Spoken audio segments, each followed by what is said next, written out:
You just end up in that cycle, that nonstop cycle where the dive shop's happy, your rent is paid, and you're doing the same thing over. I knew if I did that, I would eventually burn out. And I was like, I really love this diving thing, so I'm going to do everything I can to not burn out. Off-Gassing, a scuba podcast with host Nick Hogel.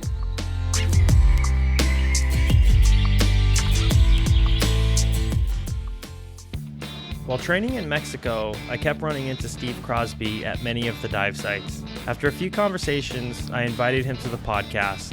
Within a couple of minutes, we would realize just how small the scuba industry is. After becoming certified at an early age, he knew diving would be more than just a fun activity. After moving into a professional role, he would travel throughout Southeast Asia before COVID brought him back to the US. Eventually finding his way to Mexico, he would choose ProTec Dive Center to further his career and personal diving. Please enjoy. Steve, can you just say your full name on here for the podcast? My full legal name is Stephen Neil Crosby. Everyone calls me Steve or Steve Crosby. Okay. Probably about to bust out the horrible joke. Any relation to the Crosby, Stills, and Nash? I'm no relation to the Crosby, Stills, and Nash or the Sidney Crosby, and no one can ever name another Crosby besides those two. I wish I was, but I'm not. Okay, well, that's actually pretty good because, you know what's funny is I've actually only ever met one other person other than immediate family with my last name. Oddly enough, it was a dive instructor in the Austin, Texas area, which I was living in, which is just super random because I walked into the shop trying to look for a job and they're like, Hogel, I mean, you know, like, are you related to the other Hogel? I was like, what are you talking about? And they're like, no. I was like, yeah, it was just super random. Okay, I refuse to believe that we've never actually met I don't know if we started. I refuse to believe that we haven't met before now because, like, my sister lives in Austin. Looking through your list, you've talked to, like, two of my ex-bosses and like so many people I've like rubbed shoulders with throughout the dive industry. And I'm like, how have we never met before? And I think I said this to you the last dive site I saw you in. You are the person that I've ran into the most since I've been down here. Yeah. Literally I feel like I was running into you every other dive site, which is kind of random because we're kind of I was training up in like the Porto area. You're in the Tulum area. And I was like, man, I'm always running into this guy. I gotta have him on. It's like it's destiny. It's really weird. Like whenever you have people who start, I don't know your exact start date, but like I had one guy for several days in a row. So whenever you start like at the same time, you end up like at the same dive sites with certain people like repetitively. Like it's not crazy uncommon, but like we definitely saw each other more times than we should have. Like a couple days in a row, okay, but it was like I feel like I know everyone who he's dived with. And every site he's been to. But yeah, it's the scuba diving industry is a very small world, and I am looking forward to hearing your journey. But my first question for you is, tell me how and why you became scuba certified. Tell me about that first breath, that first experience underwater. The very first one. So it was family that originally got me into scuba diving. So my parents have been scuba diving since their honeymoon. And then my sister's 4 years older than me. So they wanted me and her to get certified at the same time. So we waited for me to become 14, which was, I think, the minimum for NAUI at the time in the United States. So did our courses at that time. So it was kind of family that got us in. So we'd have something to do on vacations and everything. But I specifically remember my very first breath underwater because it was inside of the YMCA pool in Hattiesburg, Mississippi, where I'm from. It was a pool that I was very familiar with, a pool that I would later get a job at lifeguarding. Whenever I was on the swim team, we would go there quite often. There was a couple pools we would bounce between, but like this specific pool was one that I was really like comfortable with. And then I just remember like so many times we would play like water polo or different like sports in the deep end as like swim team practice kind of stuff at the end of the day. And so many times in my life, I'd be like, man, it would just be really cool to like dive down and just like stay under here and then like pop up on the other side and score a goal doing like water polo or whatever we're doing. It's a pool. It's like 10 feet deep. But still, as a 14-year-old kid, I was like, this is exactly what I've always dreamed of doing. Just those blue tiles, for some reason, just like really excited me at that moment. Well, no, I mean, it is very exciting, especially when you're that early on. My first breath underwater was backpacking, actually Thailand, which right. Speaking to you earlier, we obviously both have been to Thailand. So it was an amazing feeling. And then even when I got back to Texas and that first breath second breath or whatever you want to call it, second first breath. Under the pool, I was still just like, this is the coolest thing in the world. You're just like, I remember sitting there and chlorine pools, just because they'd have swimmers in there. And it's funny thinking about it now. You're just seeing all the little particles floating in the water. Right. I'm just like, this is kind of gross, but this is awesome. Where in Thailand were you? When I did my first dive, I was on PP Island. On PP. Okay, yeah. Cool. So I lived on Tao for maybe 5-6 years, something. Oh, like that. Okay. Well, before we get there, sorry. No, all good. So you took your first breath. Mm-hmm. That was your first course, I would assume. Yeah. And then talk about it obviously made an impact. So tell me about go forward from there. So literally right after my course, we did the first 2 checkout dives in the Gulf of the Mississippi River, where that meets the actual Gulf of Mexico. Just awful viz the entire time. Could barely see your dive buddy, could not see the people ahead of you, just following a line to get from one little fake coral to the other little fake coral thing, completely unsupervised, wild that was allowable at the time. But then after we got certified, I remember we got certified so that we could all go on a family cruise. And one of the first stops was at a place called Elkhorn Island in the Bahamas. And after the dive is over, you have that standard moment where everyone gets on the surface, you inflate, and you all, oh, hey, what a good dive that was. And I remember looking over at the dive master, and I was just like, you're getting paid. I'm like a 14-year-old kid.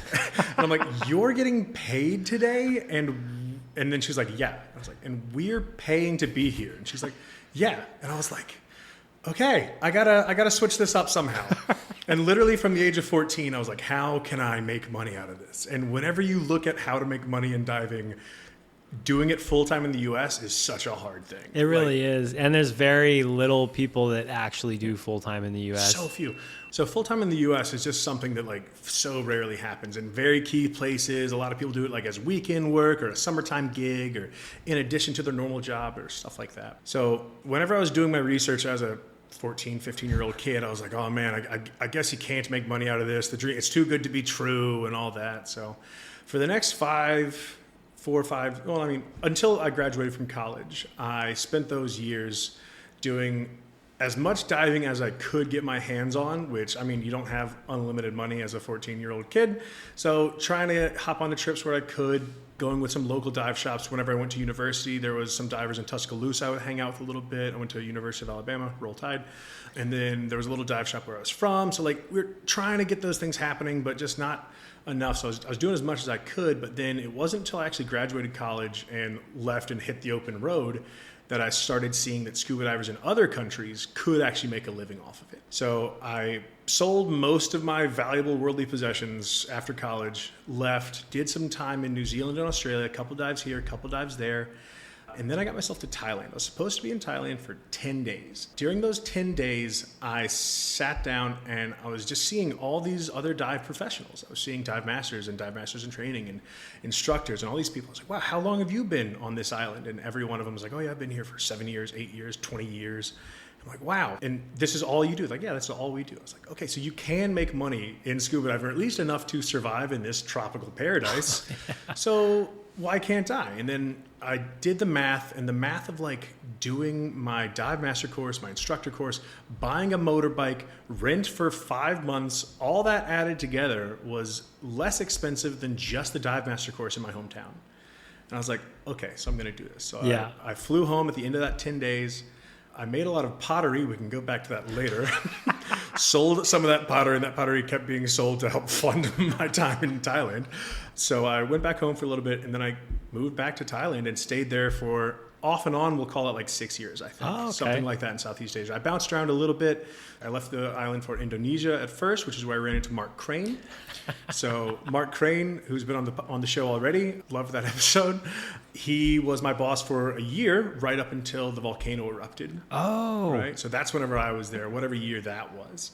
So once the volcano erupted, that kind of shoved me out. I was the bottom guy in the totem pole. I was like, guys, I think I can probably get a job back on Tao. So then I went back to Tao, and then this go around, I started training exclusively dive professionals and specialty courses and technical courses and things of that nature. So that's more or less my rough progression. Then I got myself back to Koh Tao, did all of that. And then right as everything was in a really good swing, a friend of mine said, hey, there's this job offering in Egypt. that you should really go for. So I said, all right, I'll throw my hat in the ring.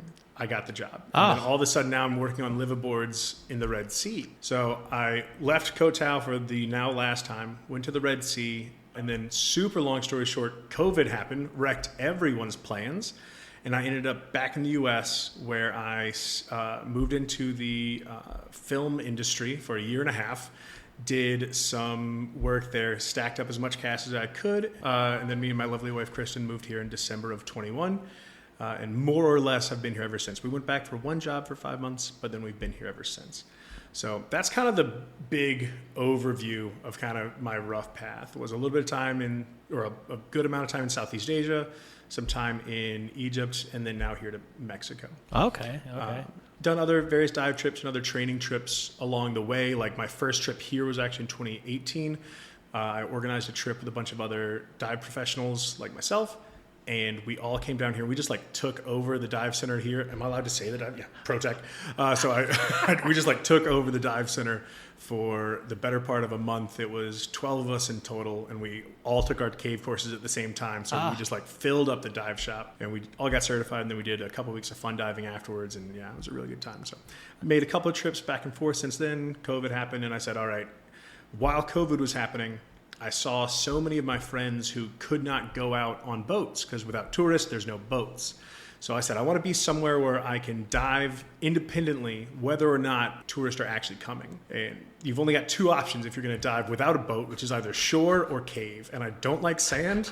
So I said, I've got to go cave. And I was like, all right, I'll go to cave. I'll stack up some cash, get down here and see if I can make it happen. And here we are a couple years later. No shit. No, that's an amazing story. Just a quick question. So I'm curious. So when you went, you said New Zealand and Australia, was that just like a backpacking thing, or were you scouting places out? No, yeah, that was whenever me, a sheltered boy from Mississippi, thought that I invented backpacking.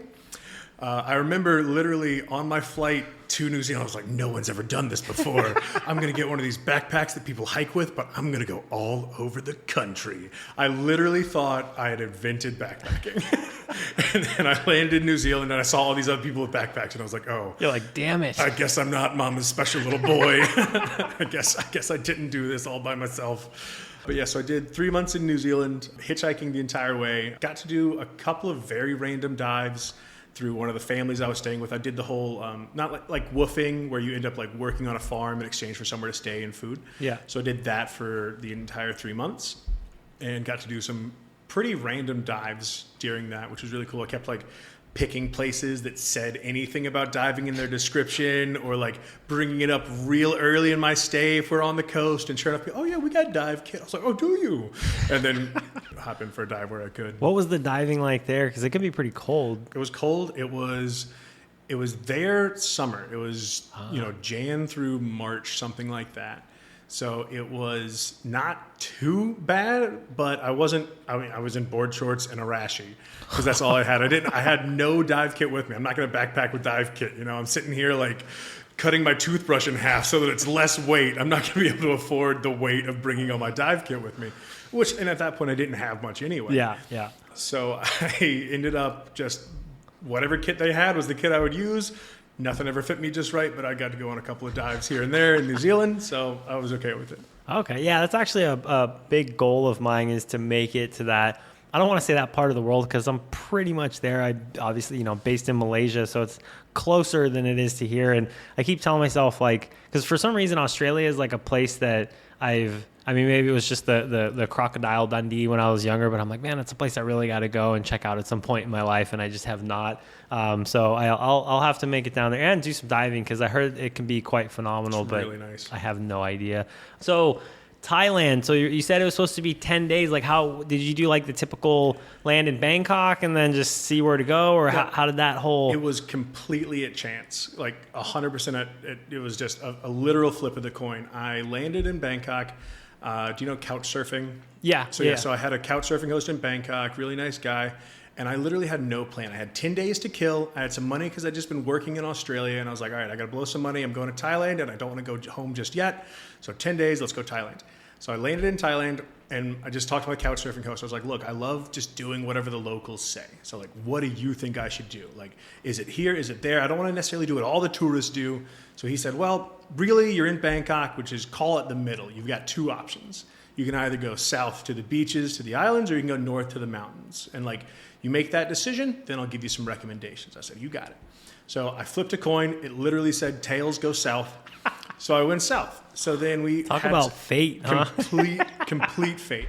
So I flipped a coin. It said south. He said, all right, well, here's some options. Here's some things. But what you got to do, you got to go down to Khao San Road, which is like the tourist trap road in Bangkok. He said, you got to go down to Khao San Road and just walk around and see what options they have for transport and lodging, and like see if you can find yourself a deal. So I was like, all right, tourist trap central, but here we go. Then you met a man with a map. No. He brought you to a secret island. Exactly. No, exactly. Then I followed. I'm not big. Yeah, but yes. So I went to this random, what was it called? Green Tree House or something, some random little shop. Literally on the board, there was like all these islands listed that you could go to, like Koh Samui, Koh Phangan, Koh Phi Phi, and Koh Tao is right at the bottom. And Koh Tao was, I want to say it was 900 baht. It was literally like $3 cheaper than all the other islands. And I was like, that's where I'm going. So I literally just picked the cheapest island I could go to. And I went to the people and I said, hey, I want to spend 10 days on Koh Tao. Can you book me a transfer there and back? And they said, we absolutely can. By the way, do you want to go scuba diving? And I was like, shut up. I love scuba diving. And then they sold me on like a fun dive package with a dive shop on Koh Tao that they had a relationship with, a place called Planet Scuba. And I got there, talked with the guys there, did my 10 days of fun diving, ended up getting roped into my advanced course, as you do. Found out that I was, at the time, only certified to 18 meters and had been diving wildly outside of my certification for years. So got myself actually advanced certified finally. They were like, what do you mean you don't know how deep you can go? I was like, I'm scuba certified. I can go scuba. So so ignorant of that at the time.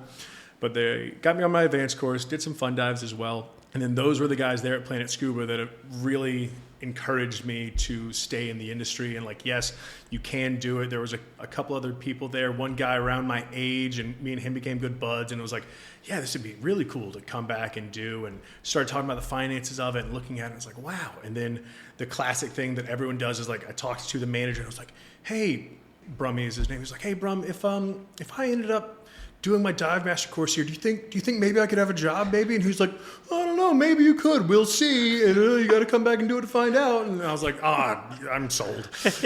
So left and went back as fast as I could.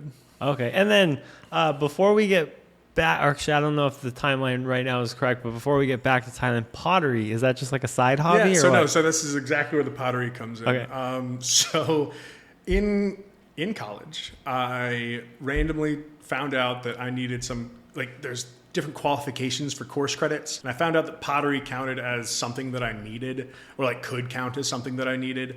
So I needed some arts credit. And I ended up taking it more or less as how could I possibly fail this? And then ended up absolutely loving it. I was like, this is insanely cathartic. Like, it's just so like relaxing. That's the where it's spinning and then literally you're building. Spinning on a wheel, making mugs, making plates and bowls, being a hairy guy making pottery, being a Harry Potter. So just making pottery became this weird thing and then I took another course, and then I took a summer course, and then I was hanging around at the place, and I was like, this is really cool.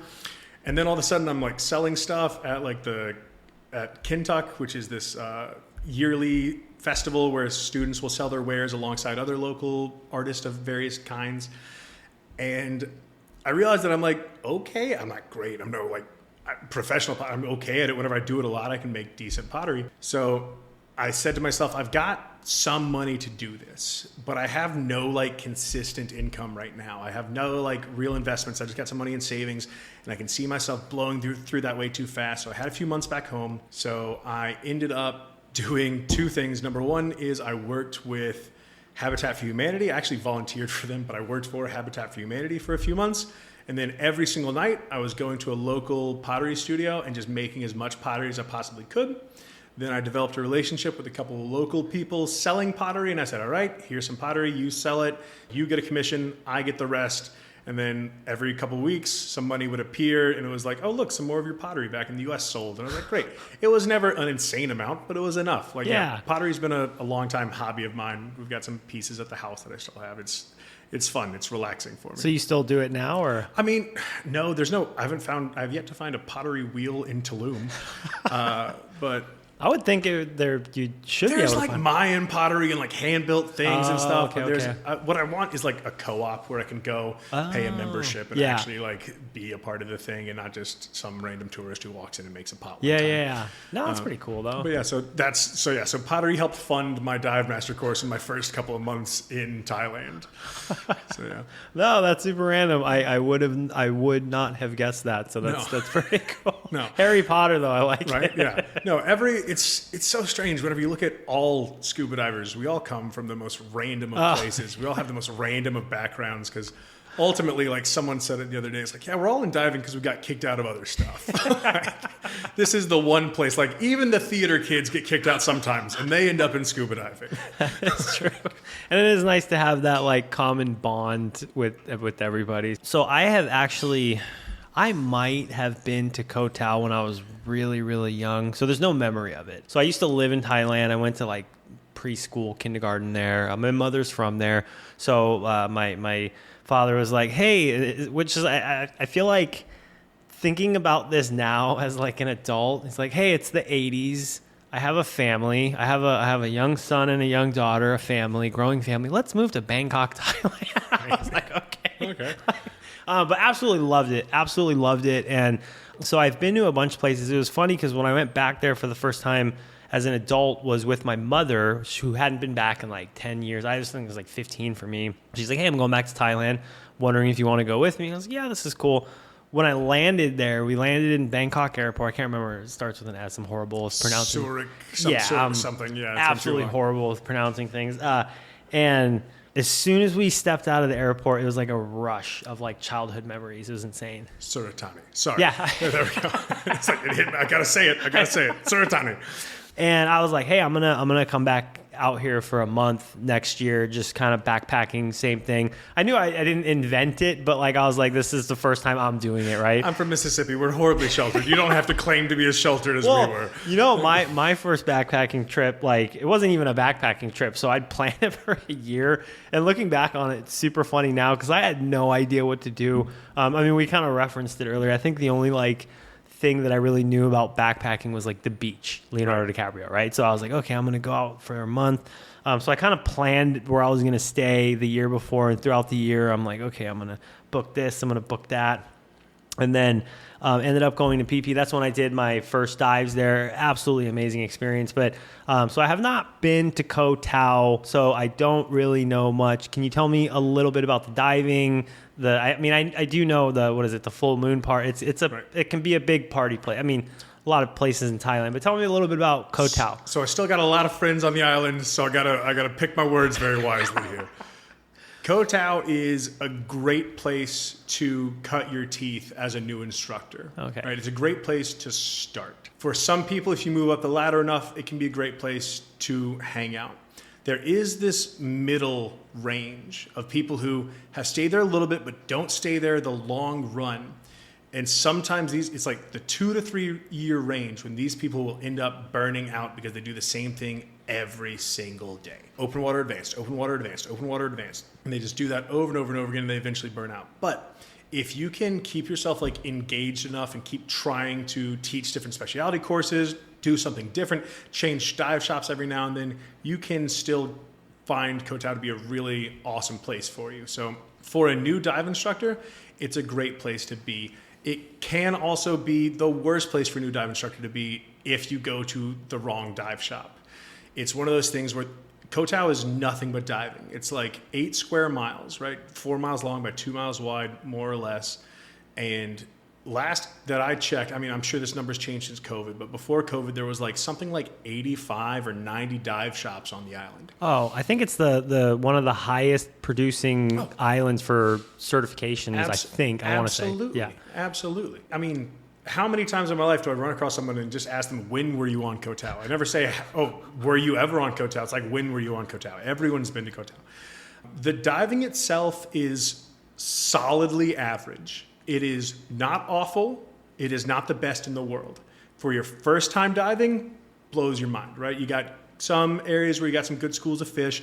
You got some coral that's still okay. And the visibility can range pretty wildly as far as diving is concerned. But the reason people love Koh Tao is it's just a constant surrounding of diver culture. That's what everyone is all of the time. You wake up early so you can go diving, and then maybe you get on the afternoon boat so you can go diving, and then you hang out with all your dive friends at the dive bar opposite the dive shop. So then you go get food, and then you go to bed, and it's just diving all day long, every single day. If you want to rack up a lot of experience very quickly, great place to be. For me, my main reason to leave Koh Tao the first time was I kind of got to a point where there wasn't a lot of upward progression left for me. Or downward progression left for me. I could teach 250 meters, and to get deeper than 40 on Koh Tao is a struggle. The whole Gulf of Thailand is just a struggle really to get below 40, especially on the recreational boats that we're on. It was a bit of a pain to get deeper than 40 to teach those 50-meter courses. That, and I was an instructor trainer, and I had done some of this, I'd done some of that, and I just felt kind of complete, more or less, and I felt like I needed a change.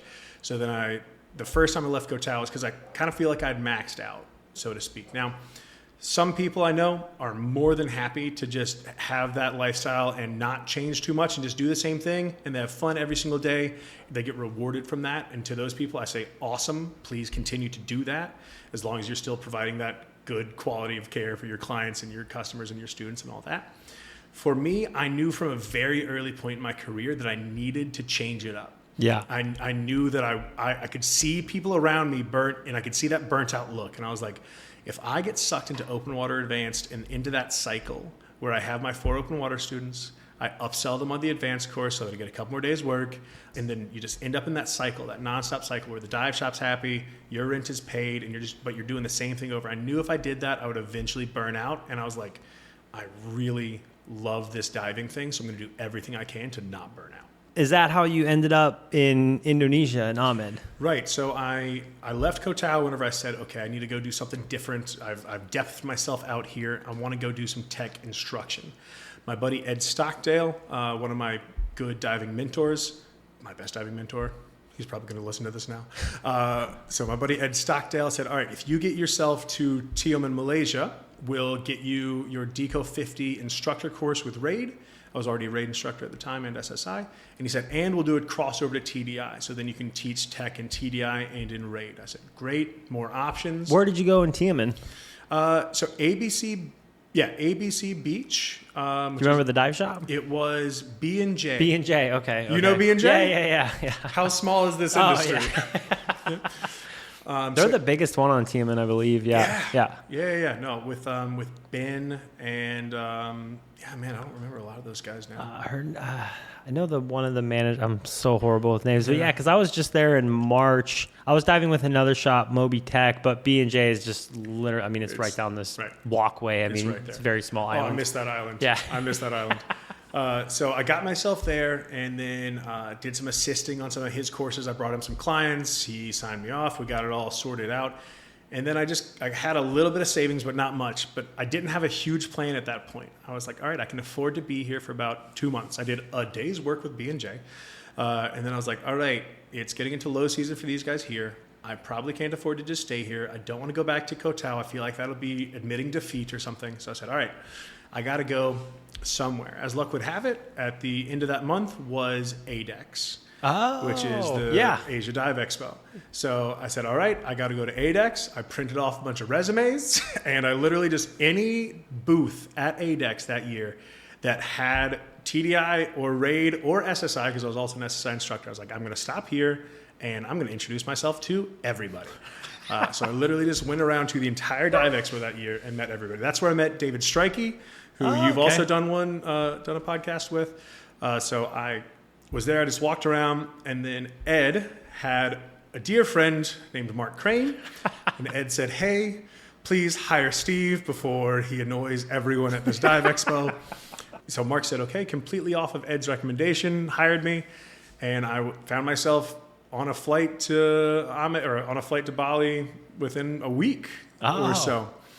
And then I got myself there, and then with Mark started doing some A&DP teaching through TDI, and then some recreational stuff, DPV instructors, and just lived the Bali lifestyle all the way up until the volcano exploded and shoved me off. Oh, yeah. So that is such a funny story. So, the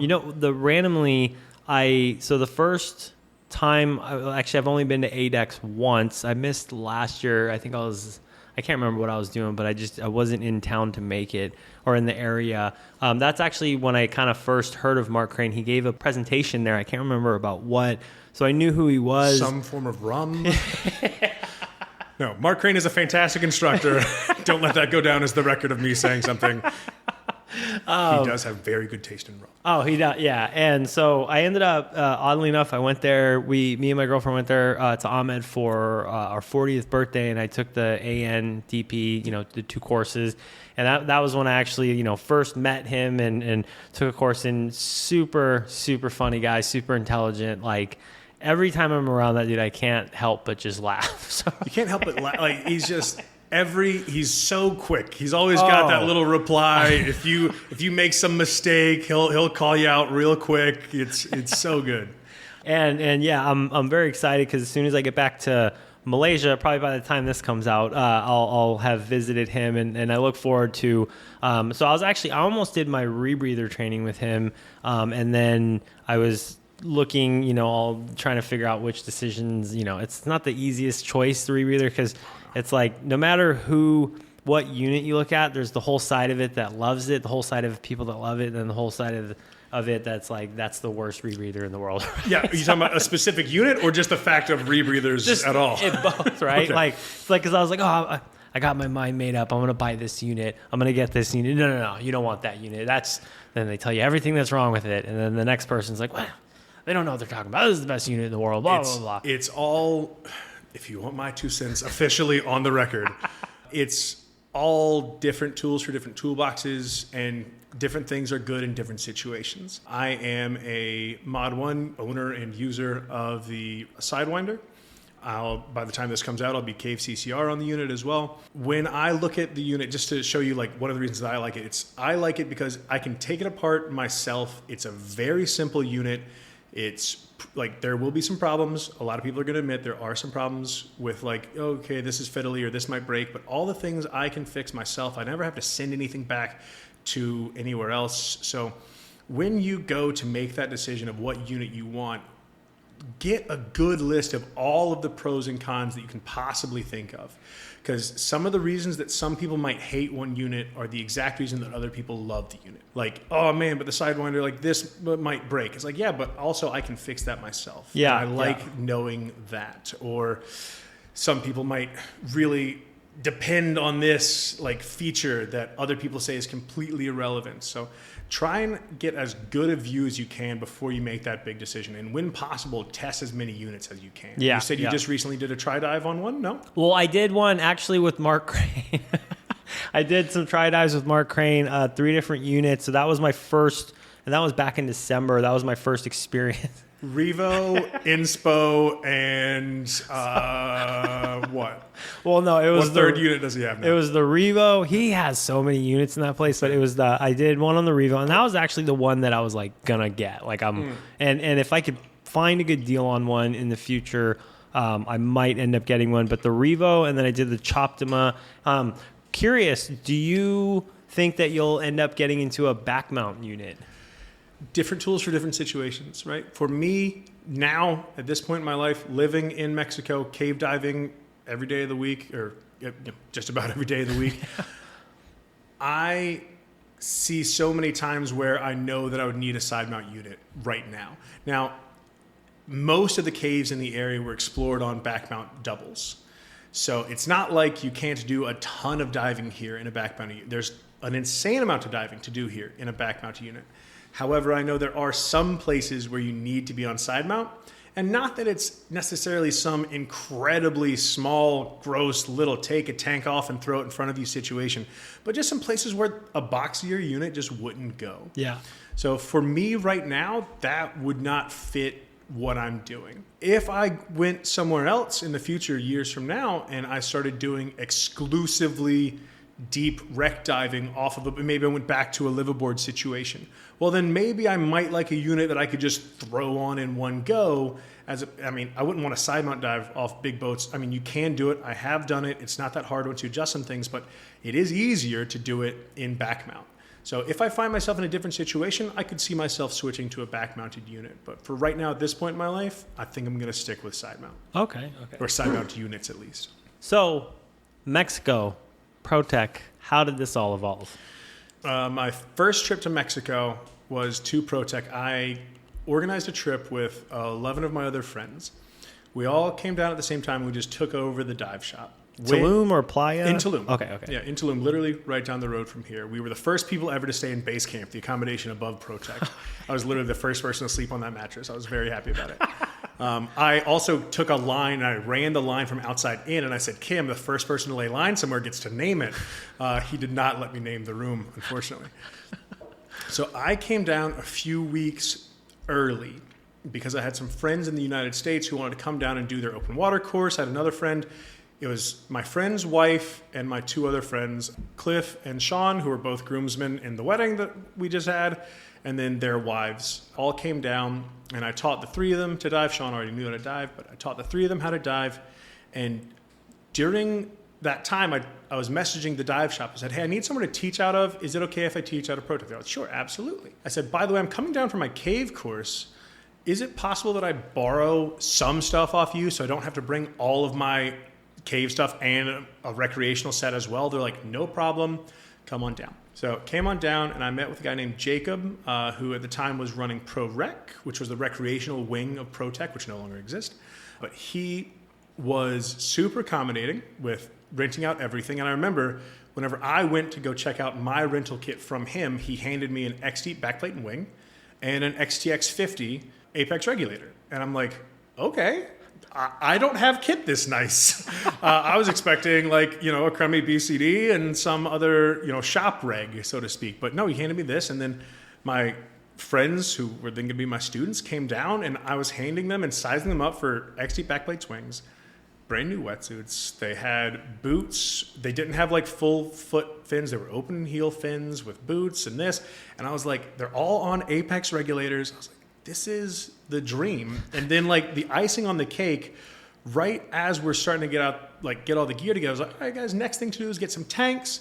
So let's go into the tank room, and the compressor room at ProTec is a decent size. And I walked in and I said, hey, Jacob, I need some air tanks. And he goes, that's going to be hard to find. And I was like, what do you mean air's hard to find? Because all of these are nitrox. I was like, oh, wow, you guys don't do a lot of recreational diving. We don't do a lot of recreational diving. So we took some nitrox tanks, emptied them, and filled them with air. And that was the first time I'd ever had to do that. And I said, wow, I don't want this to turn into some big promotion for ProTec. But I was like, okay, I'm going to work here one day. From that point in 2018 until 2021, whenever we moved here, I tried to do it. COVID messed things up, of course, but I tried to do 1 to 2 trips a year to come and do some cave dives, do another course, do my multi-stage course, do a fun divey trip, and trying to come whenever I could and save away all my pennies of being a dive instructor in other places to make 1 trip here a year at least. And then I was playing with the idea of maybe I do a high season in Tulum, and then I go back to Koh Tao for Tulum's low season, and then I left Koh Tao and then I was in Egypt. I was like, maybe I can do half and half. And then COVID happened, and then I ended up moving here full time. So that's more or less what got me into Tulum was ProTec. But I guess, was that trip. That trip started by me asking 5 of my other tech diving friends. I asked 5, and my buddy Robbie, who was also organizing the trip, he asked 5 other of his friends. So we both asked 10 people independently in separate occasions, said, hey, if you were going to go to Mexico to learn to cave dive, who would you talk with? And every single one of them said, talk to Kim at ProTec in Tulum. And we're like, okay, well, we're going to go talk to Kim. And that was the decision made. So that was my original, what got me in the door. Okay. And then I was like, all right, cool. I'll come down a couple weeks early, do this recreational thing. Then I'll do my cave course, and then a couple weeks of fun diving. So my first trip here was maybe 7 weeks or 8 weeks or something like that, which for an American is an insane amount of time. So that was kind of the original thing that got me here, was just asking a bunch of people, if you were going to go take your cave course in Mexico, who'd you talk to and when? Okay. And then so you started, so I mean, and it's fine. Please promote ProTec as much as you want. Like, I'm totally fine. Because I don't want it to come off like, I love ProTec. ProTec is the best. I don't want this to come off as some like big infomercial for ProTec. I mean,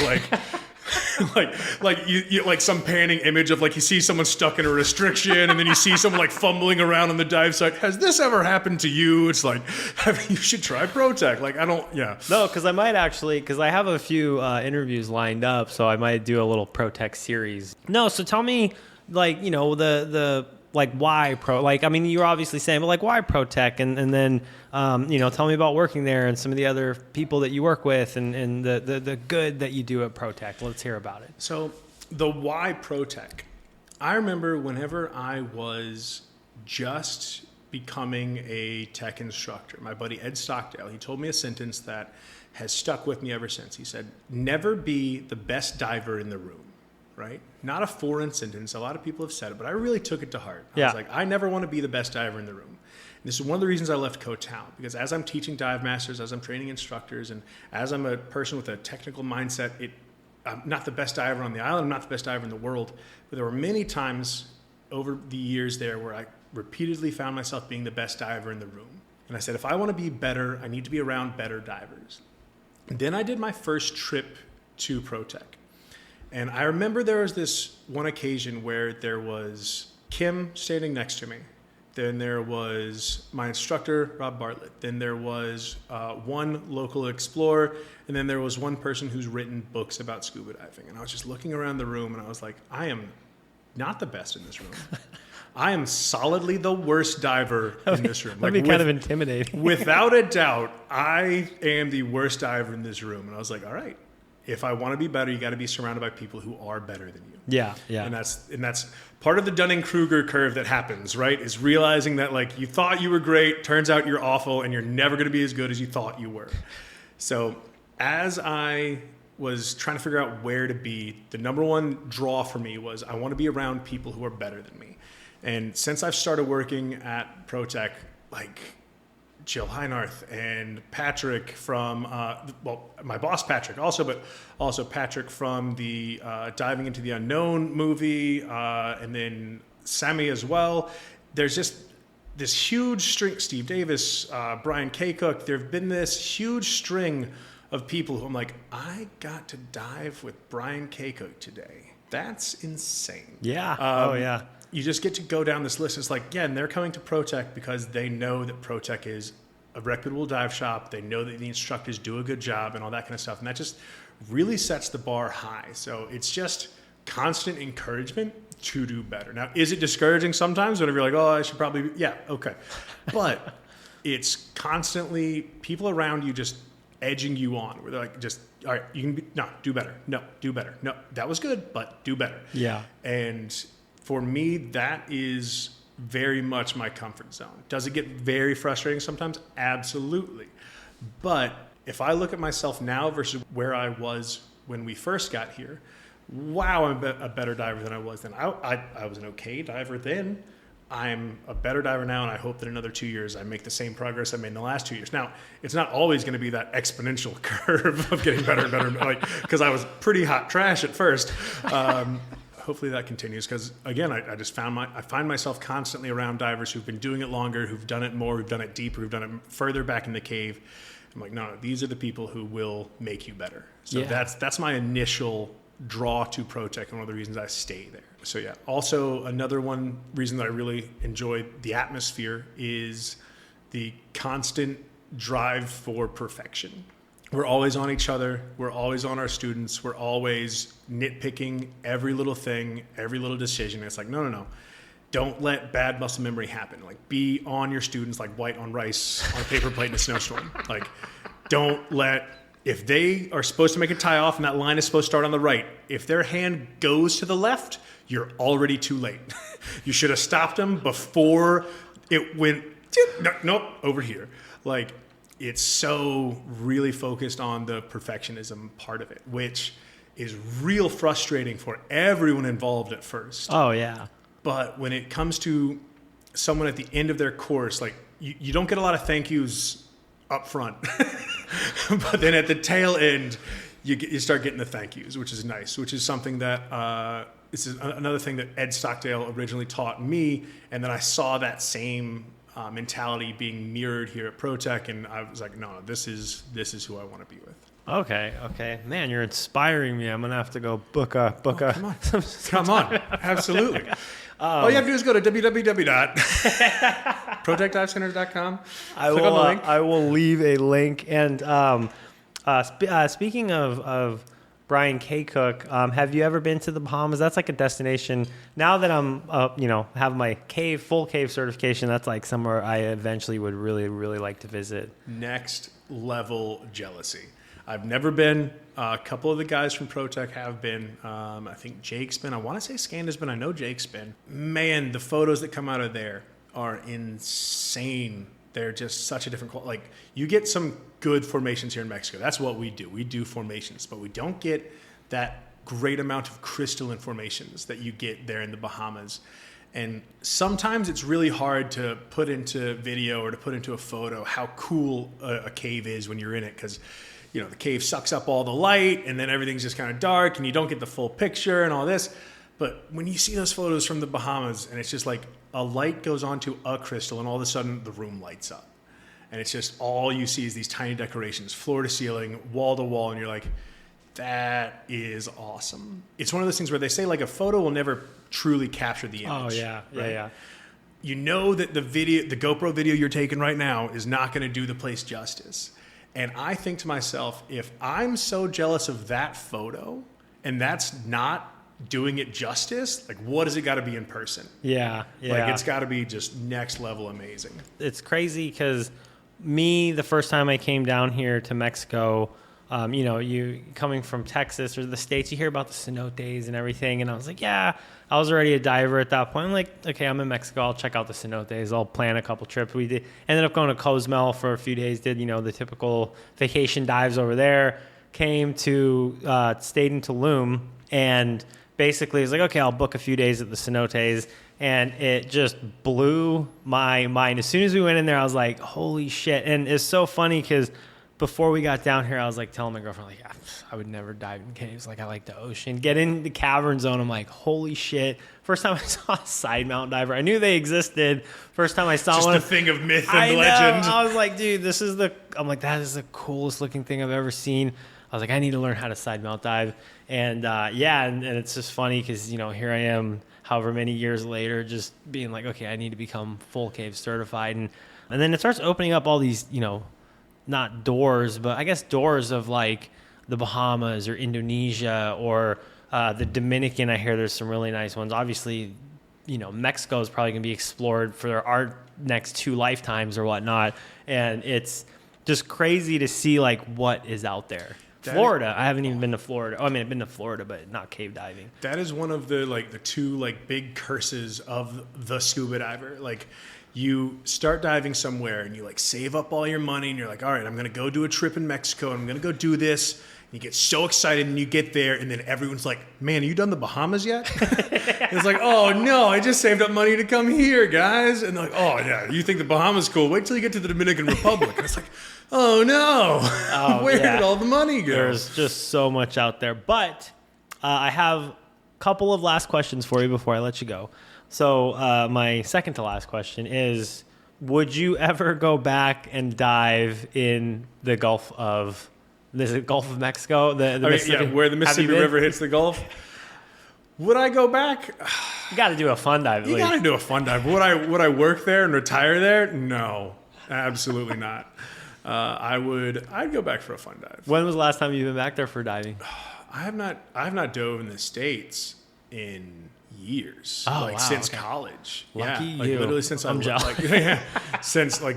No, that's a lie. I did a trip to South Carolina whenever I was in the States. My buddy Dante Locker, best man at my wedding, he took me to Lake Jocassee, and We did some dives. That was my first time diving amongst the trees. Okay. Like a flooded lake with trees over you now. Like that was next level spooky. It is, yeah. Insanely cold. I don't think I was in a dry suit for that dive. That was insanely cold, but a whole lot of fun. So I have done a little bit since college, but not a ton. So yeah, did that and then did one dive on the Cooper River, which was going after megalodon teeth. Oh, cool. So, yeah. Cool. And then my final question for you is, for somebody that has worked in the industry in a few different places, what advice would you have for somebody that wants to get into the industry? Some advice you kind of gave already, you know, not getting burnt out, just finding that next level, not being the best diver in the room. What is the best piece of advice that you could give to somebody that wants to have longevity in this industry? Find a good mentor. It's about who you have directly next to you. If you've got someone on the other side of the planet giving you good advice, that's awesome. But you want someone who can go diving with you tomorrow. So when you go to pick the shop you do your dive master course or your instructor course at, or wherever you decide to settle down and, yeah, I want to do this scuba diving thing full time, find a place that spends extra time with their dive masters. Find a place that really goes the extra mile with their instructor courses, not just preparing you to pass your instructor evaluation, somewhere that actually makes you do assist and makes you do co-teaching and really spends that extra time actually teaching you how to teach, not just teaching you how to pass an evaluation. So find those people who are really jazzed about scuba diving and really go the extra mile and like just cling to those people as long as you possibly can. Cool. I love it, man. That is great advice. And Steve, once again, thank you very, very much for joining the podcast today. I absolutely appreciate it. Thank you so much for having me, and we'll talk to you soon, I guess. Yeah. All right.